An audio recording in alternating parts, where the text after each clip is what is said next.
स्वप्नाच्या आभाळाला गवसणी घालण्यासाठी निघालेल्या माझ्या बालमित्रांनो नमस्ते. इकडे लक्ष द्या बघा. त्रिकोणी संख्या, त्रिकोणी संख्यावरचा प्रश्न. त्रिकोणी संख्या म्हणजे काय? काही जणांना माहित पण नाही त्रिकोणी संख्या म्हणजे काय, किंवा काही जण 100 पर्यंत त्रिकोणी संख्या माहित असतात, पण प्रश्न आपल्याला त्या पुढचा पण येऊ शकतो. इथे बघा 105 या त्रिकोणी संख्येनंतरची चौथी त्रिकोणी संख्या कोणती?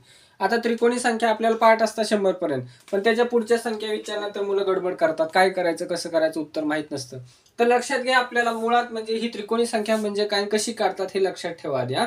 आणि महत्वाचं काय, 105 ही त्रिकोणी संख्या म्हणजे पाया महत्वाचा आहे. आपल्याला पाया काढता आला पाहिजे. पाया कसा काढायचा बघा. 105 ला दुप्पट करायची, किती आली? 210. आणि 210च्या अगोदरची वर्गसंख्या, अगोदरची वर्गसंख्या कोणती आहे? 196. आणि 196 चे वर्गमूळ किती आहे? 14. म्हणजे 105 या संख्येचा पाया आला 14. आता लक्षात घ्या, आपल्याला किती पुढची काढायची? चौथी. म्हणजे 14 अधिक 4 बरोबर किती झालं? 18. 18 पाया असणारी त्रिकोणी संख्या. मग काय करायचं? 18 त्याच्या पुढची संख्या 19 भागिले 2 करायचं. बे 9 18. 19 9 171 झालं. बऱ्याच मुलांना काय असतं, 100 पर्यंतच्या त्रिकोणी संख्या पाठ असतात. जसं असं पाठ करतात: 1 3 6 10 15 21 28 36 45 55 66 78 91.